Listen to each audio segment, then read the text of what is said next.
Hey guys, welcome back to my channel. This is the Vintage Watch Guy. Today I want to talk to you about one of my favorite watch complications, which is alarm watches. If you have a bit of a budget and you can't afford perpetual calendars and and minute repeaters and so on, alarm watches are very cool, and everyone always calls it an underappreciated part of vintage watch collecting. So here's my alarm watches. Um, Unfortunately, you'll notice that I'm missing a Jaeger-LeCoultre Memovox alarm. I'm still looking for the right one. There's a lot of variety of those. I'll talk about it a little bit. And I'm also missing a Tudor. Yeah, the Tudor Advisor. Those watches in the vintage market go for a little bit more because the brands are very prestigious and prominent even today. And actually both still make an alarm watch today. Uh, the only other brand that I can think of that makes an alarm watch, Breguet used to make an alarm watch. I'm not sure if they make it anymore. It was quite fancy. Um, but out of those watches, I'll just make some brief comments since I don't have an example. Memovox, I think, is very cool. Generally speaking, they're not very loud. They're interesting though because they were sort of the first one to use a two crown system, which the Adolf Schild made sort of standard for. Adolf Schild was kind of the ATA of alarm watches, and having the two crowns with two separate mainsprings was really the most common format. Uh, Jaeger-LeCoultre also had a couple other innovations. They had the first automatic winding alarm watch, which wound the time but not the alarm, which was actually a bumper movement at that time. Because the back of the case back, there's like a tiny hammer that needs to hit the back of the case back to make the sound. Usually there's like a pin on the end on the case back, but with a fully automatic rotor that spins all the way around, without a bumper, they couldn't make the hammer make contact with the pin. So the first one was a bumper movement. So they left where the bumper wasn't rotating. There was a spot where the hammer could hit the pin. Later on, they did make a fully 360-degree rotor for the automatic winding, which is solved with a sort of innovative way of, bringing the hammer out through the center of the movement, so that it wasn't affected by the hit by the rotor, so it could still hit the pin in the center of the case back. And they had a lot of innovations. They had the first date on an alarm watch, so you got to give them credit. JLC did a lot for alarm watches. The As terms of Tudor, I would say Tudor Advisor. It was Rolex, so I assume they did some modifications, but basically they used an AS 1475 movement for the Tudor Advisor. So those watches do go for a big premium. I'm not sure if there's anything like really special about them. A lot of these examples I've seen tend to have a lot of radium, which sometimes makes you a little bit nervous. But Tudor Advisor, because it's Rolex, I think carries quite a premium for that. For basically, Tudor was kind of like the Rolex that had a non Rolex movement, and in this case it was AS 1475, pretty much. So anyway, we'll go over some of these watches. This is a Vulcain Cricket. This was one of actually my first vintage watches. I realized that vintage watches didn't always have to be expensive. This Vulcain was a very important company early on with alarm watches. They made the first really functional alarm watch. Very early alarm watches had like weird ways of doing the alarm. One had like a tiny pin that would come out the back of the alarm and just poke you in the wrist repeatedly, which was not a very popular way of doing an alarm, which isn't surprising. The biggest problem with alarm watches there were two big problems with alarm watches technologically. One was that when you have to power the alarm and you have to power the movement, the timekeeping, and watches at a time for the most part had one mainspring, and so when you set off the alarm, it would take out all the power out of the mainspring, and so the watch would stop running. So there were people that try to do things like set a limit on how long the watch would run, how long the alarm would go for, but that was like a pretty complicated process. A lot of engineering involved. So and also the other part of it was that the alarms were very quiet. Like the watch might buzz very slightly, but you don't really notice it. Not very noticeable. Whereas a Cricket, as you'll see, is it's be fairly loud. I'm trying to remember which way was. Oh, so the way the Cricket works is that so you notice, unlike most of the other alarm watches, it has only one crown. If you turn the crown one way, it winds the alarm, and turn it the other way, it winds the movement. So there's actually two mainsprings inside.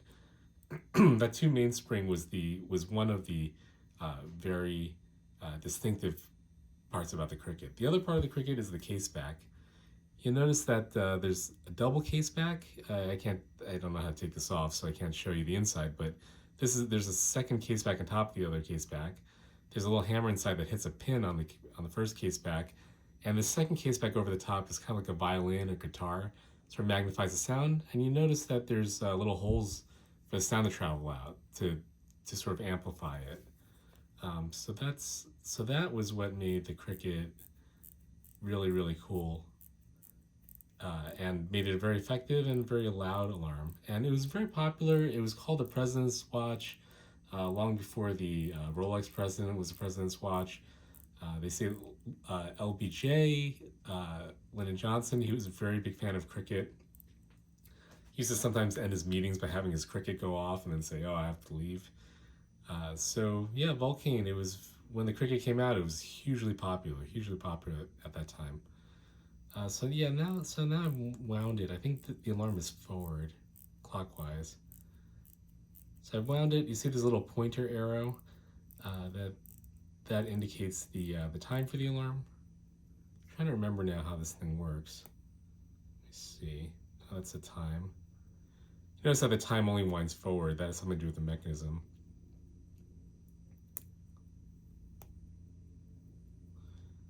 I think it's that you it's been a while since I set off the alarm in this thing.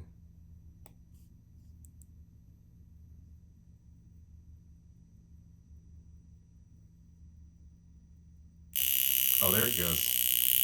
Whoa, that's loud. Yeah, I mean, this watch was probably made, judging by the way the markers look, kind of broad.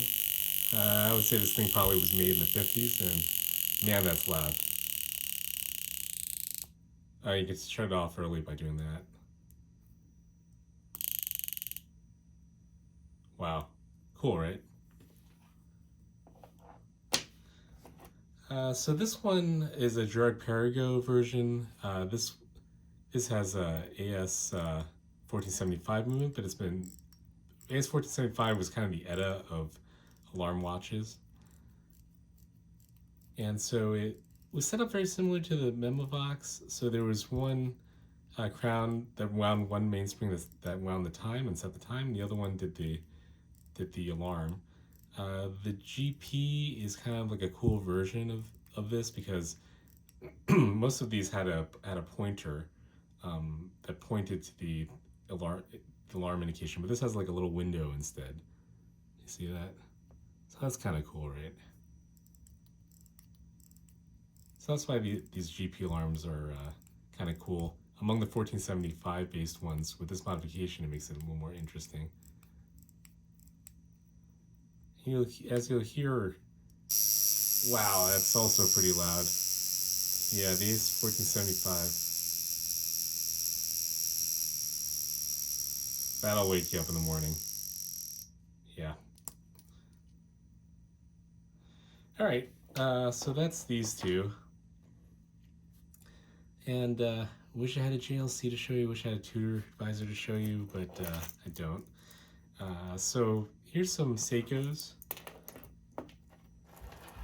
And jumping ahead to the 70s. So Seiko, I have to say, like in the 70s, Seiko was huge. Like we always talk about Swiss watches. 70s and 80s, Seiko was king. And I think once you start collecting in the 70s, you should really get yourself a Seiko. So the Bellmatic was a really cool watch. Had a lot of cool features. First of all, it was automatic winding for the timekeeping. Not for the alarm was hand wound through the crown, but the timekeeping was automatic winding, full rotor. So it was very, in that way, it was similar to the JLC at that time. This one also had a day date. I think the JLC only had the, if I'm wrong, correct me in the comments, but I think the JLC only had the date. I don't think they had the day necessarily. But this has the day and the date. And another cool feature of it is that the date is a quick setting. You press this button, and it cycles through the dates. The day, unfortunately, you have to cycle through the whole 24-hour cycle, and it's kind of annoying. But the day is quick setting, which is very cool. Definitely adds to the convenience of the watch. So to arm this thing, you pull out the I don't know what they call this thing, a pusher.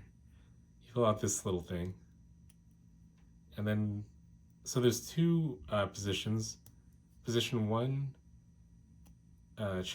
changes the alarm time, and then position two changes the time. Let's go back to position one. We have this thing armed, so we'll kind of cycle this thing around here.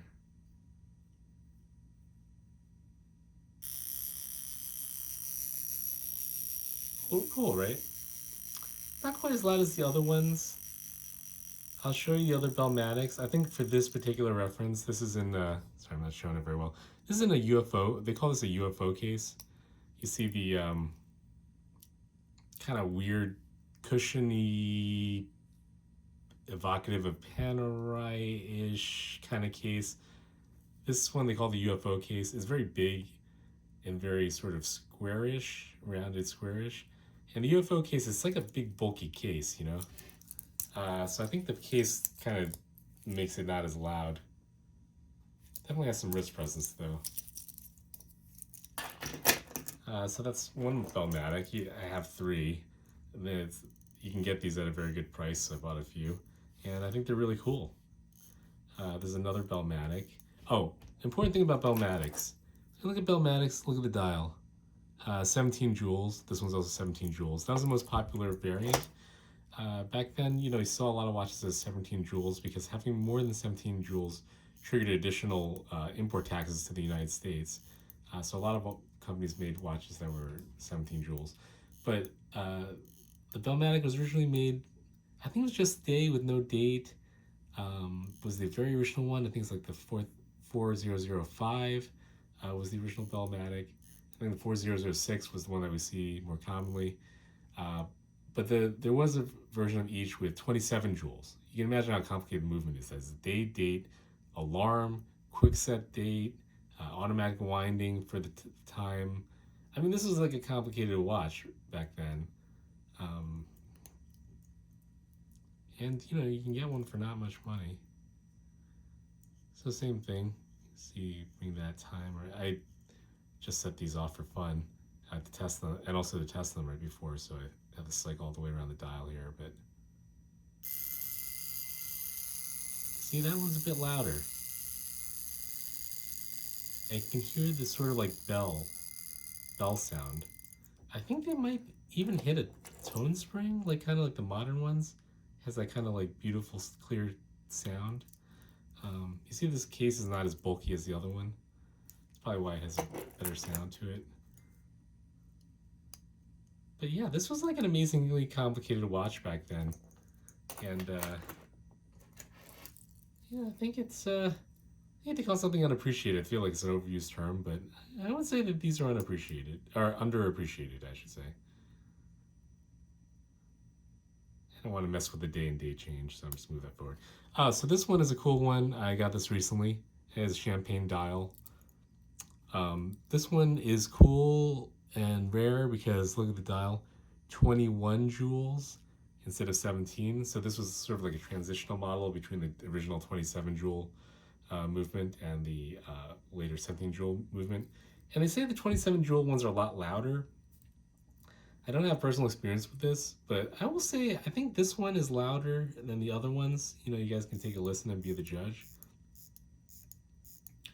So I'm not sure if that loudness is related to the movement, or maybe it's just that these came in different cases. Like these, you see these cases are very 70-ish, like kind of cushion shaped, very bulky. You know, this one's a little less, it's kind of like evocative of like a Grand Seiko. I mean, it's not like a Grand Seiko, but kind of evocative of a Grand Seiko case.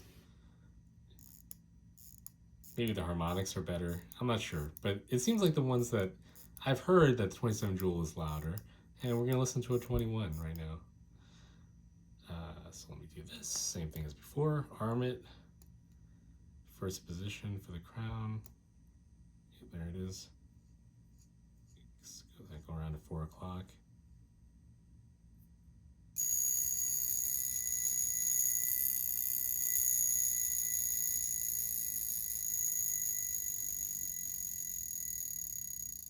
Yeah, pretty loud. I'm not sure if it's like louder than this one, for example, but might be a little bit louder. I think that the sound is a little more, the tone is a little more like clear. As I said, I don't know if it's the movement or the case that, or the cases that these particular ones tended to come in. Not really sure. Haven't seen enough Bell Maxfield to tell you. Now, this is a cool alarm watch. You know, people collect alarm watches. They're very focused on Memovox a lot of times. And Memovox, yeah, it's cool. It's JLC. You know, they still make it. People just an advisor because it's Rolex and everything Rolex is cool. But I would say this is like a very cool watch. Not a lot of people collect these. And the reason why these are cool, I mean, they do have tend to have a flaw, which I'll show you, but to me, these are very cool because, okay, this is Omega, first of all. You know, vintage Omega is awesome. Omega is a very cool brand. You know, still today, huge brand, probably second to Rolex. Second only to Rolex, but you know, this is a cool watch. Memovoxes, they tend to come with like a gray color. They tend not to be marked Seamaster, and they tend to be like, yeah, this one's like actually a little bit of an unusual Memovox. A few things unusual about it. First of all, it's blue. Second, it's marked Seamaster as well as, sorry, I should say Memomatic, not Memovox. I'm sorry, misspoke. Memomatic, and it's marked Seamaster. Their Seamaster line was sort of like the equivalent, like there's a lot of different Seamasters, so it's confusing. I think the Speedmaster is technically a Seamaster.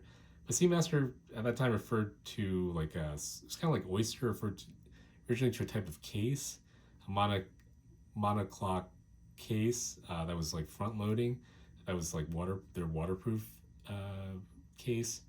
And so Seamaster, as the 70s came along, the Seamaster dive watch is sort of referred to as like waterproof watch, but a lot of other things sort of fell under Seamaster, kind of like Rolex Oyster, a little bit analogous, something like that. So interesting thing about this is that it's automatic winding for both the movement and the alarm, 2 in 1, which I think is very, very cool. And the way they do it is very cool. Actually, the alarm is limited to only about 25 seconds. And then there's some, I don't totally understand how it works, but there's some little like, you know, set little pin or something that after 25 seconds, it can tell you that 25 seconds have elapsed, and then it just shuts off the alarm, so it doesn't drain all the power out of the movement. So the movement still has a decent power reserve, and because it's automatic winding for both, you know, you can't set off like 10 in a row back to back, but you know, like you can walk around a little bit for like half an hour, and then you can set it again. I think that's sort of the idea. It also has a quick set pusher button on the side, so there's a quick set date. And another interesting, unique part about it is that it's accurate down to the minute. I think it's within like 4 minutes or something like that. It's the only one that's rated for minutes. So you see that there's both an hour indicator and a minute indicator on the inner subdial. So that's very unique. I think it's the only alarm watch that had that feature. Lemania made these movements just as they did for the chronograph movements. But Lemania, when they made the ones for companies that were not Omega, they did not include the minutes. So you may see a watch that looks very similar to a Memomatic that's made by NVIDIA Genshin or some other companies, which sort of outsource the movement. But those ones will come with only an hour indicator, not a minute indicator. It's actually a slightly different movement, more simple movement. The other thing that's kind of cool about this case is that it's a little bit of an obscure thing that's posted on one of the forums. I think it was Omega Forum a long time ago. But this particular case is very unusual for the Omega Memomatic. It's only out for like a year. People didn't think it existed or wasn't correct. When they found out in some archive that this case was made actually for other companies that use the simplified Lamania alarm movement. But Omega made a few of them, but sort of like lost the records because of the quartz crisis. Things were crazy. So this case is actually very rare. It's very rare. So things that I liked about this were that unusual case, very rare. I think it's only made for like a year or something like that. Only sold in Germany and Austria, something weird like that. It's blue, which I think is very cool. I love the color. And Seamaster. Yeah, it has some cool features. But the movement's just the same as any other Memomatic for the most part. So let me see if I can try to remember how to do this. The setting is kind of complicated. It's a very complicated watch. You can imagine Bellmatic, this is crazy. Like, it had a lot of features. This one also has a lot of features. Quick set date, it's accurate down to the minute. It has minute and hour indicator. It has an alarm, automatic winding, one rotor, one mainspring for both. It shuts itself off after 25 seconds. It's like getting pretty crazy, you know what I mean? So anyway, I think it's something weird like you pull out the crown to one position and then you pull out the other crown, and depending on the crown position, yeah. So this one sets the time. Okay. What if you push it in? Push it in. Sets the time. I want to make sure that we're not at the quick set or at the date change time. Okay. So you pull it out. Seems like it's still setting the time. If you pull it out again, it sets the. Yeah, definitely try that now. Oh yeah, now it's setting the alarm. See what it's doing now? Sorry. You see what it's doing now? Like, you move the alarm forward and the time goes backwards. Like, that seems to be a pretty common defect with these things. When I first got it, it wasn't doing that. I'm not sure totally why it's doing that. You'd have to ask a watchmaker. I really ought to ask my watchmaker about it. It's kind of weird. I don't know. Whatever. So let me just show you. So we'll set the alarm. I don't know. Let's say whatever. It's like that.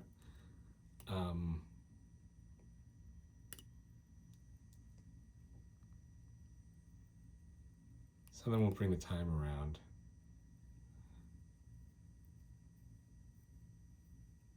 To like the same time. It's accurate to the minute, sort of. Today, sort of. At the time, yes.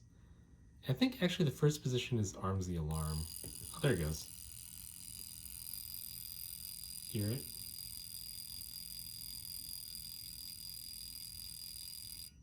They consider. So there you go.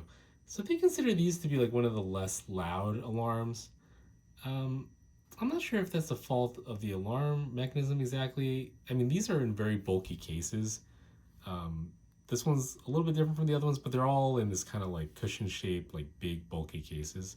So I think it may be somewhat muffled, might be the problem. I'm not sure if it's related to the power of the movement. Maybe it's both. I don't know, but it's a very cool one. I feel like if you collect alarms, you should really look at these because they're very cool. They have a lot of functionality to them, and it's a very complicated watch. It was kind of like to me it's kind of like a last hurrah before the quartz crisis hit Omega really bad. I would say the most annoying thing is that when you set the alarm time, the hands on the regular time move in the opposite direction, and I'm not sure why that happens. I'll ask my watchmaker. I forgot to ask him. But yeah, no, these are some of my alarms.